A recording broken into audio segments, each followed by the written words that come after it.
Hola Xavi, Hola David.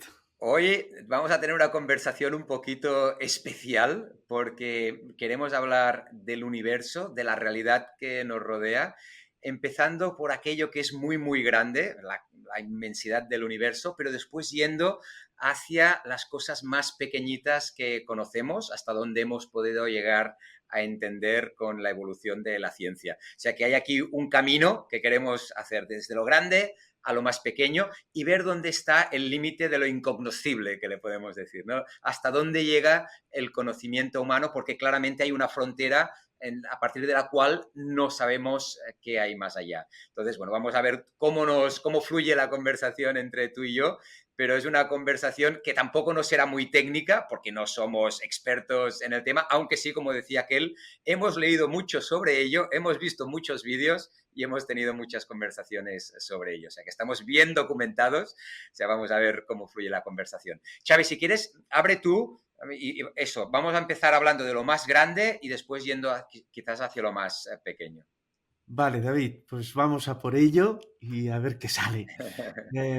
Mira, yo creo que lo interesante de hoy es entender que primero, que vamos a hablar desde un punto de vista científico, de dónde nos ha llevado hasta el día de hoy la ciencia. No vamos a hablar ni de filosofía, ni de mística, ni de otras aproximaciones de conocimiento, sino vamos a hablar desde un punto de vista del viaje de la ciencia los últimos 200, 300 años. Y entonces, ¿qué nos dice la ciencia?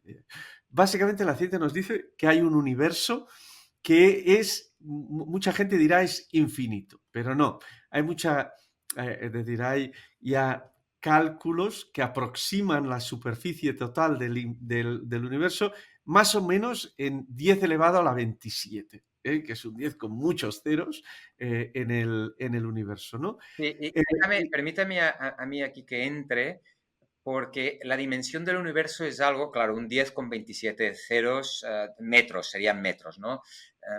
Y esta es algo que no somos capaces de imaginarnos.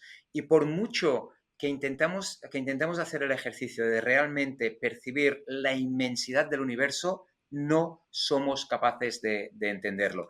Y déjame dar un par de datos para empezar a poner esta perspectiva de dimensión, y es que la luz que sale de nuestro Sol tarda hasta llegar al final del sistema solar, de Neptuno, tarda 6 horas, por poner un número aproximado. 6 horas viajando hasta lo que entendemos que es el sistema solar.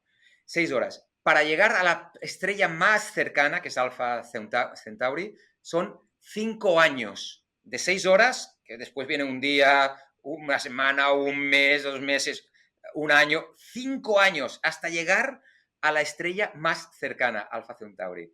Dentro de la Vía Láctea, de nuestra galaxia, hay 100.000 millones, bueno, mínimo, porque hay gente que apunta más a 200 o 300 mil millones de estrellas. Y para ir de un lado a otro se tarda 100.000 años luz. O sea, así como hasta la estrella más cercana son 5 años, hasta el límite de la galaxia son 100.000 años luz. Y esto es solo nuestra galaxia. La siguiente galaxia, la que está más cerca, es Andrómeda, que está a 2 millones de años luz. Es decir, que la luz, yendo tranquilamente, tiquití, tiquití, tardaría 2 millones de años hasta llegar a Andrómeda.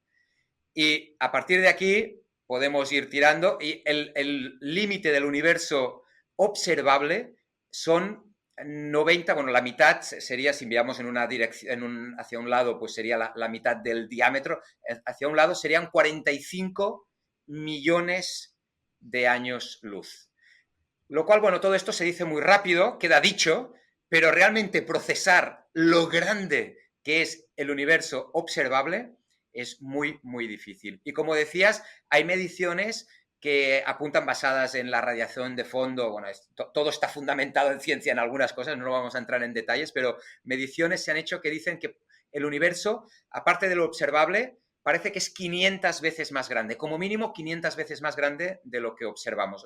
O sea que esos 45 millones de años luz de observable, después hay que multiplicarlo por 500 para llegar a la dimensión del universo. Vaya, unas dimensiones, ya digo, que podemos dar números, pero no nos puede entrar en la cabeza. Por tanto, muy complicado y no creo que lleguemos durante nuestra vida, pero bueno, nos podemos hacer más o menos una idea, ¿no? Entonces, lo interesante aquí, David, lo interesante es que ya sabemos que desde esta macrodimensión, a medida que vamos reduciendo este 10 elevado a la 27 que decía, y llegamos hasta 10 elevado a la menos 9 metros, que ya es una dimensión mini, mini, mini, mini, mini, ahí es lo que conocemos por el universo clásico. Y ahí conocemos bastante bien cómo funciona. Primero lo conocimos muy bien con todas las leyes de Galileo y de Newton, y ahí teníamos un universo bastante fácil de comprender y bastante evidente a nuestra percepción, y el que nos chocó un poco fue cuando entró en escena Einstein con sus teorías de la relatividad y sobre todo esta curvatura del espacio-tiempo, que ahí nos rompió un poco los esquemas, pero aún nos permitió entenderlo bastante bien. Y este universo clásico que va de 10 elevado a la menos 9 hasta el 10 elevado a la 27, pues es un universo que comprendemos bastante bien a día de hoy, ¿no? Y El también problema viene... para entender este 10 a la menos 9 menos 8 menos 9, esa es la dimensión de un átomo, del núcleo de un átomo. Sabemos que la materia está formada por partículas cada vez más pequeñitas y allí dentro hay átomos, pues en el núcleo del átomo las dimensiones son estas, en torno a 10 a la menos 9. Por lo tanto, hasta ahí, hasta el átomo, cómo funcionan los átomos, cómo se combinan para formar moléculas, para crear mesas, para crear sillas, para crear al ser humano, ahí es lo que estás describiendo, que hasta esa dimensión se conoce bastante bien cómo funciona todo. Cómo funciona la química, cómo funcionan las leyes físicas, cómo se combinan entre ellas para crear la realidad, cómo funciona la teoría de la relatividad. Yo creo que ahí está todo bastante clarito. Entonces, el problema es cuando bajas de 10 elevado a la menos 9, y ahí es cuando a principios de siglo vimos de que operan otras leyes, ahí operan otros mecanismos de 10 elevado a la menos 9 a 10 elevado a la menos 35, que después hablaremos que es la longitud de Planck. En ese espacio funcionan otras leyes completamente diferentes de las del universo clásico, que son las leyes de la mecánica cuántica. Y son unas leyes en donde por debajo del átomo, como digo, pues hay unas partículas que se llaman quarks, que funcionan con unos mecanismos completamente diferentes a los átomos, las células y todo lo que hay en el universo clásico. Y son unas leyes muy desconcertantes, son unas leyes muy diferentes a lo anterior y que ya nos cuesta mucho más comprenderlas con nuestra razón, porque ya funcionan por probabilidades, ya pueden estar en varios sitios al mismo tiempo. Bueno, todos conocemos los grandes principios de la mecánica cuántica y además funcionan y no tanto es decir, ya la partícula desaparece, y ese es el punto interesante que me gusta, ya no es una partícula específica que hemos ido visionando, y aparece un concepto que es este concepto de onda, ¿no? Y después aparece otro concepto, ¿no, David? Que es este concepto de campo, ¿eh? Y de repente ya dejamos de tener partículas que se nos ha ido y de repente pasamos a tener otras cosas que se les llaman ondas y que después también cuando hay mucho más desarrollo, pues les llaman campos, ¿no? Entonces, ¿qué es esto de las ondas y los campos, David? Sí, se ha hablado durante muchos años, cuando yo estudié en la universidad, en el colegio y después en la universidad, de la dualidad onda-partícula, porque parecía que ciertas radiaciones en ciertos momentos se comportaban como partículas y en otros momentos como ondas. Y después, claro, rascando, la ciencia ha visto que en realidad lo que hay son campos que vendrían a ser más bien ondas. Por lo tanto, ¿Es onda partícula? No, son ondas, son campos. Esa es la realidad fundamental que hay detrás de todo lo que observamos. Déjame decir también que es verdad que de 10 a la menos 9 para abajo, que es sobre todo cuando aplican estos campos cuánticos, esa realidad es más confusa para un ser humano acostumbrado a funcionar por la calle. Eso es más raro, más complejo. Pero esas matemáticas también explican lo macro. Y ese es mi punto. Es decir, porque no es que apliquen unas leyes totalmente distintas. Las leyes de lo pequeño también aplican a lo grande. Al revés, no. Las leyes que teníamos de lo grande, lo que explicaba Newton, por decir así, que los planetas, cómo los planetas dan vueltas alrededor del Sol, esas leyes de los planetas dando vueltas alrededor del Sol no sirven para los electrones dando vueltas alrededor del núcleo del átomo. Ahí se tiene que utilizar otra ciencia, que es esta teoría de los campos cuánticos. Y básicamente, esta teoría de los campos cuánticos, como decías, lo que dice es que lo que entendemos por, si recordamos, iba a decir todos sabemos, pero vamos a recordar, ¿no?, que en el núcleo de un átomo hay protones y neutrones y después están los electrones que dan vueltas, ¿no? Pues bueno, un electrón no es una partícula que está ya físicamente, que la puedes coger, la puedes mirar y la puedes tocar, sino que es una función de onda. Puede estar tanto aquí, como aquí, como aquí, como aquí. Y esta función de onda lo que te dice es la probabilidad que esté aquí, aquí, aquí, aquí. Dicho de otra manera, están todos los lados a la vez, lo cual es muy difícil de entender. Y solo cuando intentas medir exactamente dónde está, en ese momento sí que se pronuncia y dice, ups, estoy aquí, pero la vuelves a medir y dice, ups, estoy aquí. O sea, es cuando la mides, cuando se posiciona en un lugar. Pero de manera natural está en un rango muy pequeñito, porque estamos hablando de un rango muy pequeñito, pero tanto puede estar como aquí, más a la derecha como más a la izquierda. Y eso es lo que dicen los campos, ¿no? Y dice que hay 17 campos distintos. La mecánica cuántica, bueno, la teoría de campos cuánticos, por decirlo así, que es el modelo estándar, habla de que hay 12 campos que serían más lo que entendemos por partículas, porque en esos campos estarían, por un lado, los quarks, que los quarks acaban formando el protón y el neutrón, entre otras cosas. Estarían los quarks, que serían 6 partículas que se acaban formando el protón y el neutrón. Y después hay otras 6 partículas que se llaman leptones, que ahí es donde está el electrón, donde está el neutrino. Y aparte de estas 6 y 6, que son 12, hay además otras 4 más 1, otras 5 campos que son fuerzas. Son fuerzas que hace que estas partículas, una de ellas sería la fuerza electromagnética, otra sería la fuerza fuerte nuclear que hace que el protón y el neutrón estén allí pegados. Por lo tanto, bueno, y toda esta complejidad de campos, porque 17 campos distintos interactúan los unos con los otros de manera que, bueno, matemáticamente se puede ver cómo es, pero que a alguien de a pie de calle pues le cuesta mucho entender cómo funciona toda esta realidad tan compleja que hay en la base, ¿no? Es que fíjate que la anterior, que es lo que estudiamos todos, Sí. era la tabla periódica, que tenía Bueno, 118 elementos, las 7 columnas famosas, las 12 filas, y todos entendíamos bien que una mesa pues, está hecha de átomos, que hay 118 tipos diferentes de átomos que se conforman, y esto era fácil de entender. Ahora estamos hablando de una realidad subyacente que ya tiene muchas menos tipologías de partículas, pues estamos hablando de muy poquitas, el quark arriba, el quark abajo, el electrón, el leptón, estas cosas, y las fuerzas electromagnéticas, las 4 fuerzas, la electromagnética, la fuerza nuclear fuerte, la débil. La gravedad no está integrada aún en este modelo estándar, esto es muy importante decirlo. Y después hay el famoso campo de Higgs, que es el que te genera la materia, ¿no?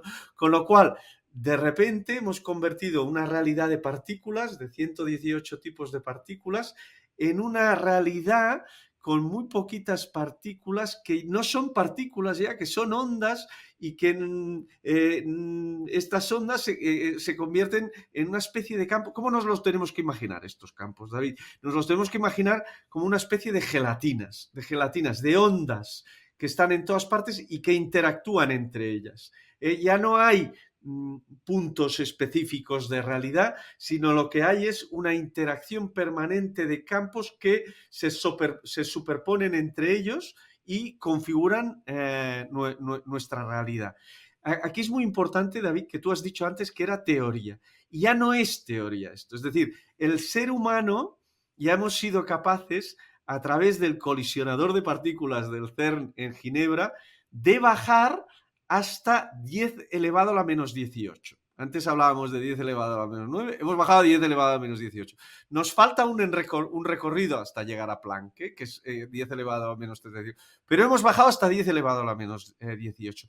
Y ahí ya hemos podido comprobar que todas las matemáticas que sostienen estos modelos de campos cuánticos son verdaderas y realmente funcionan, y la evidencia realmente va en la misma línea de las teorías que se habían formulado, ¿no? Por tanto, de alguna manera lo podemos dar ya como conocimiento científico altamente probado.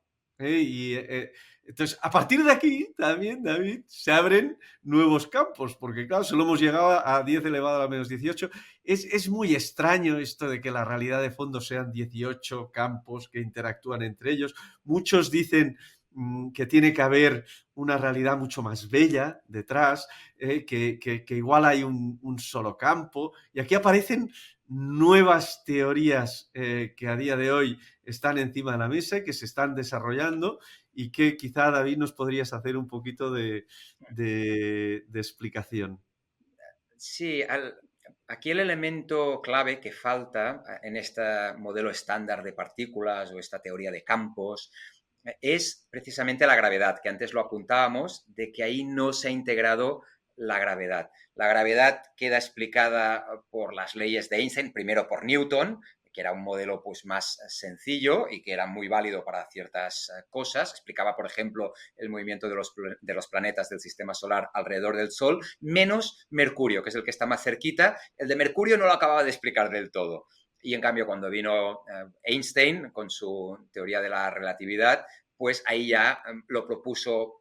Bueno, cambió de paradigma, ¿no? Porque parecía que el tiempo, el espacio estaba allí y los planetas giraban en ese espacio, y Einstein lo que dice es, no, el espacio-tiempo, primero, no es solo espacio, es espacio-tiempo, están las dos cosas mezcladas, se deforma cuando pones masa en él. Por lo tanto, el Sol lo que hace es deformar. Si es un espacio-tiempo que sería como un lienzo así blanco y pones el Sol, pues lo deforma, y por lo tanto, como cuando tiras una canica en algo que es pues, un poquito ovalado. Pues la canica, aunque quiere ir recta, pero ¡bum!, va siguiendo esa deformación del lienzo, ¿no?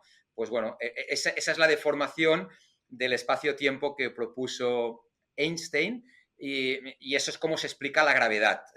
No es tanto que el Sol atraiga a la Tierra, sino que el Sol deforma el espacio-tiempo que tiene a su alrededor, y la Tierra, que quiere ir recta, pues va siguiendo esa deformación del espacio-tiempo. Y lo mismo hace la Tierra a su alrededor, y por eso la Luna da vueltas a su alrededor. Esa es la explicación que tenemos de la gravedad. Pero ¿qué pasa? Que sabemos que funciona bastante bien la ley de Einstein, pero que tiene unos límites, que hay ciertos aspectos que no es capaz de explicar cuando la llevamos muy, muy, muy al límite. ¿Cuál es ese límite? Un caso muy claro son los agujeros negros. Los agujeros negros, que es cuando se pone mucha materia, mucha masa o mucha energía, porque energía y masa sabemos que es lo mismo, ¿eh? Einstein ya nos lo dijo, energía es igual a mc al cuadrado, energía es igual a masa por la velocidad de luz al cuadrado, o sea que energía y masa es el mismo concepto, intercambiable. Cuando tú pones mucha energía o mucha masa en un punto muy pequeñito, lo que hace es que se genera tanta atracción que nada puede escapar de allí. Por eso es negro, que ni tan siquiera la luz que querría escapar, como si aquí en la Tierra tiramos una naranja para arriba, la naranja vuelve a caer. La tendríamos que tirar muy fuerte, de hecho es 11 kilómetros por segundo para que pudiera escapar la naranja. Normalmente tiramos la naranja y vuelve a caer, ¿no? Pues bueno, el agujero negro tiene tanta masa, es tan poderoso, por decirlo así, que ni tan siquiera la luz puede escapar y vuelve a caer, ¿no? Y ahí lo que se habla es de una singularidad. ¿Por qué? Porque vamos a dimensiones de espacio muy, muy pequeñitas, y con una masa muy, muy grande. Y ahí la ley de Einstein no aplica, no puede explicar qué pasa dentro de un agujero negro. De hecho, este es uno de los límites que tiene la ciencia actualmente. Dentro de un agujero negro no sabemos qué pasa, no sabemos cómo funciona eso. Sabemos lo que pasa en el horizonte de eventos, que se llama, ¿no? Que es aquel horizonte en que si cruzas ya, ¡bum!, ya vas a caer para dentro del agujero negro. Hasta allí aún te puedes quedar fuera, dando vueltas o lo que sea, pero cuando cruzas ese horizonte te caes. Del horizonte para afuera ya sabemos muy bien cómo funciona.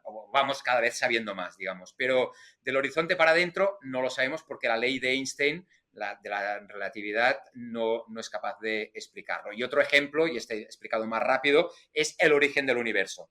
El universo que sabemos que se está expandiendo y cada vez más rápido, si lo tiramos para atrás, sabemos que podríamos llegar a un origen que es un punto muy, muy pequeñito, ¿no? Que le llamamos el Big Bang, ¿no? Pues ese punto tan pequeñito también es una singularidad. No hay leyes, sabemos desde las dimensiones que decías, desde la 10 a la menos 35 más o menos en adelante, tenemos una idea muy buena de lo que pasaba, pero de la 10 a la 35 para atrás, o sea, anterior en el tiempo incluso, cuando era muy pequeñito el universo, ahí no sabemos qué pasó, porque no tenemos ninguna ley, ninguna teoría, ningún modelo que lo pueda explicar. Entonces, ¿qué se están haciendo estas otras teorías que tú decías? Porque tenemos el modelo estándar de partículas, la teoría de campos, que explica también el funcionamiento del electrón, del protón, de los quarks, de cómo funciona todo esto. Pero cuando queremos ir a espacios a dimensiones muy pequeñas, más pequeñas de 10 a la menos 35, no somos capaces de saber qué pasa allí, ¿no? ¿Por qué? Porque la gravedad no está totalmente resuelta. Por un lado, no está integrada la gravedad con estas teorías de los campos, y por otro lado, cuando vamos a dimensiones muy pequeñas, tampoco no tenemos ninguna teoría que lo explique. Entonces, para mí es un poquito la complejidad o el límite de donde está la ciencia a día de hoy, ¿no? Y ahí surgen, ¿no, David, dos aproximaciones, probablemente las dos más populares a día de hoy a nivel científico, que una es la gravedad cuántica de bucles, que es esta teoría que intenta cuantizar la gravedad. Es decir, lo último que el último campo cuántico que falta de estas gelatinas, de todas estas gelatinas, 17 gelatinas que hay en el tal, pues intentan que la gravedad también pueda ser cuantizada como una gelatina más, como un campo más que se integre dentro de la realidad. Pero no se ha conseguido, con lo cual sí, sigue siendo una teoría. muy interesante, ¿no? Porque no hemos dicho la teoría de los campos cuánticos, de la mecánica cuántica o de los quantum fields, ¿no? Que se dice en inglés. ¿Por qué decimos que son cuánticos? Y es porque está en cuantos, está cortado en trocitos, es decir, que una partícula no puede tener cualquier energía, no es un continuo, un electrón tiene esta energía o tiene esta otra y puede tener cualquiera. No, tiene o esta, o esta, o esta. Por lo tanto, está cuantizado, es o aquí, o aquí, o aquí. Por eso se dice teoría cuántica, ¿no? Y la gravedad, lo mismo, cuando vamos, parece el espacio-tiempo, parece que tiene que ser un continuo, ¿no? Que podrías ir cada vez cortando más pequeñito y siempre habría espacio-tiempo.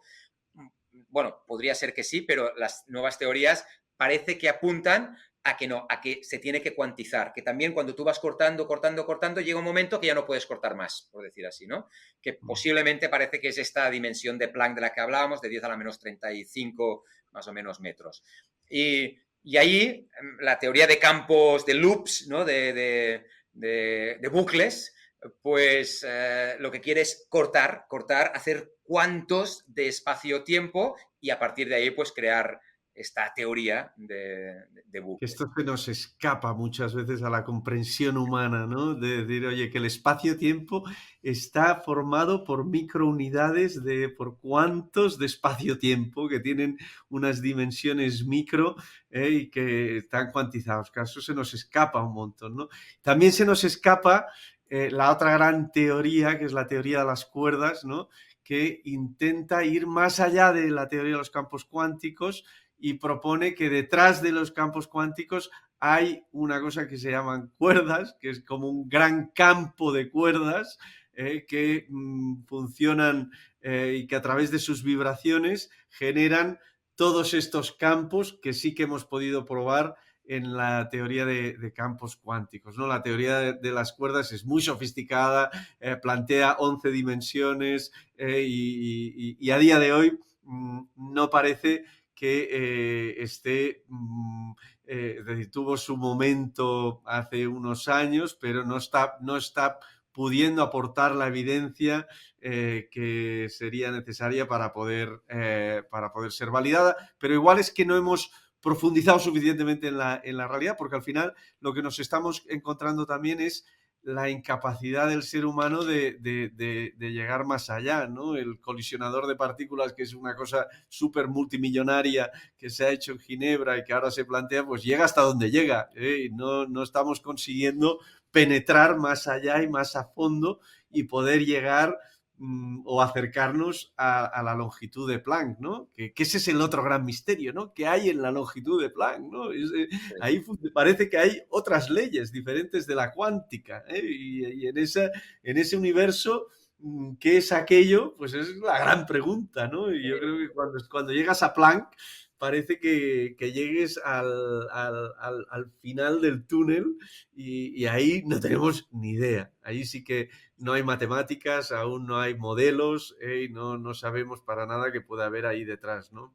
Y de hecho, lo que pasa es que es muy difícil, bueno, no, imposible, diría, medirlo. Primero que no tenemos aún los instrumentos necesarios para llegar hasta allí, que es a 10 a la menos 35 metros, es lo que decíamos. Y ahora estamos desde cero, por decir así, a 10 a la menos 35, ahora estamos más o menos por la mitad, porque estamos 10 a la menos 18 o así, de profundizar, de ir a cosas pequeñas. O sea, aún no tenemos máquinas que puedan ir hasta 10 a la menos 35, pero aunque la tuviéramos, no se podría medir qué pasa en esas dimensiones tan pequeñas, porque también lo que se demuestra matemáticamente por el principio de incertidumbre de Heisenberg, y sin ponernos muy técnicos, ¿no? Pero que si quieres medir algo tan pequeño y tienes que ponerle energía, obviamente medirlo quiere decir de alguna manera mirarlo, mandar ahí alguna señal ahí dentro para que te pueda decir qué hay allí, ¿no?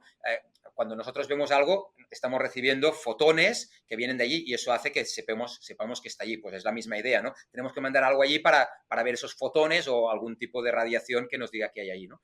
Pues si le mandas radiación allí dentro, le tendrías que mandar tanta radiación que crearías un agujero negro. O sea, pondrías mucha energía en un espacio muy pequeñito y se formaría un agujero negro muy pequeño, no sería un agujero negro gigante que tragaría la Tierra, sería un micro agujero negro. ¿Pero qué quiere decir eso? Como decíamos antes, que de ahí no saldría nada, sería un agujero negro y de ahí no saldría nada. Entonces tú lo quieres medir, le metes energía para medirlo y dice, no, yo aquí no saco nada. Dice, espera, que te voy a meter más energía. Le meterías más energía y lo que haría es el agujero negro más grande todavía. Por lo tanto, no lo podemos medir. No tenemos equipos para medirlo, pero no lo podríamos medir, ¿no? Y ese realmente es el límite. La teoría de las cuerdas, como decías, lo que propone es por encima de esta dimensión de Planck, que es 10 a la menos 35, por encima, parece que puede haber unas cuerdas, y se dice teoría de cuerdas porque son como unos filamentos que vibran. Se habla de vibraciones, por eso se habla como si fuera un trocito de cuerda, hay un filamento que está vibrando. Y esa vibración, como decías, pues parece, según la teoría, lo que hace es generar todos estos campos cuánticos de los que tenemos demostrado que sí que están ahí, pero parece que por debajo de los campos cuánticos pues estarían las cuerdas vibrando, ¿no? Por Y, tanto, David, de alguna manera, y ahora como resumen final, ¿no? Así como grandes mensajes que podemos mandar, es que la percepción que tiene la gente de que nuestra realidad está hecho de micropartículas, eso no es verdad. Y a día de hoy la ciencia ya nos puede decir de una manera muy contundente que lo que hay son estas gelatinas, estas olas, estos campos que son los que dan lugar a la realidad que percibimos, ¿no? Y lo que pasa que a día de hoy aún nos falta mucho recorrido para entender bien qué hay detrás del telón. Y claramente es una cosa que ya no es material, que ya se difumina, y es una cosa que también la gran pregunta, ¿no, David, que yo te lanzo es, ¿podremos realmente acceder algún día? ¿Hasta dónde podremos llegar con la ciencia? Y si tenemos la capacidad de llegar con la ciencia a comprender algún día esta realidad de fondo, ¿no? Claro, y ahí pues no lo sabemos, ¿no? No sabemos dónde está el límite de la ciencia. Lo que está claro es que no hemos llegado a nuestro límite como seres humanos porque seguimos haciendo descubrimientos, siguen saliendo nuevas teorías que quieren explicar cosas. Ahora, iba a decir yo, pero yo creo que toda la comunidad científica tiene mucha ilusión y muchas esperanzas en la inteligencia artificial, que es otro gran debate que podemos tener otro día, ¿no? De la inteligencia artificial con el ChatGPT como punta de lanza, pero hay muchas otras cosas ahí.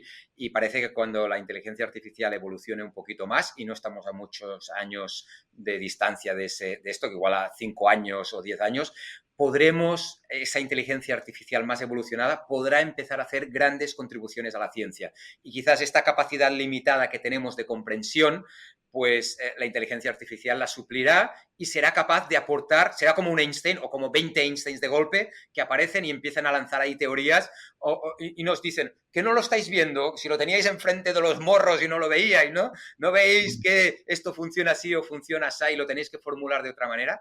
Puede ser, yo tengo esperanzas ahí puestas que la inteligencia artificial nos permita dar este salto adelante. Pero para mí también, y para cerrar por mi parte, donde yo veo, no diré todos los límites, porque hay más límites, pero los grandes límites de la ciencia, para mí, es, por un lado, uno de los grandes trabajos que se está haciendo es cómo integrar esta teoría de campos cuánticos con la gravedad, que esto sería la gran teoría unificada y es algo que hace muchos años que se está intentando, se van dando pasitos, pero no estamos lejos. Integrar esto nos podría dar, si se consigue, una mejor comprensión de la realidad. Este es uno de los límites en el que estamos hoy, que queremos empujar un poquito más lejos. Y el otro límite, que posiblemente está relacionado con este, pero lo pongo aparte claramente, es esto, ir a distancias cada vez más pequeñas. Por lo tanto, poder explicar qué pasa dentro de un agujero negro y poder explicar qué pasó en el origen del universo, que ya sabemos mucho, porque el universo tiene 13, casi 14.000 millones de años, 14.000 millones de años, que también es un número que decimos así rápido, pero no interiorizamos realmente cuán grande es. Y no estamos hablando de que sabemos, bueno, el primer millón de años, no, sabemos no solo el primer segundo, sino el primer segundo a la menos 10, no, a menos 20, no, a la menos 35, menos 36, hasta ahí sabemos, no lo hemos podido medir, pero tenemos una idea bastante clara de lo que sucedió mucho antes del primer segundo, o una pequeña fracción del primer segundo. O sea que ya sabemos mucho, pero más allá no sabemos. Por lo tanto, para mí, este es otro de los grandes límites. Realmente el Big Bang, el agujero negro y la unificación de la teoría de campos cuánticos con la gravedad. David, como siempre, ha sido un auténtico placer compartir este ratito contigo. Lo mismo digo, no sé si hemos aportado luz a alguien a quien nos está escuchando, pero al menos creo que tú y yo nos lo hemos pasado bien hablando de ciencia, de los límites de la ciencia sobre todo y de la complejidad que tiene la realidad que nos rodea. Hasta la próxima, Xavi. Hasta la próxima, David. Chao.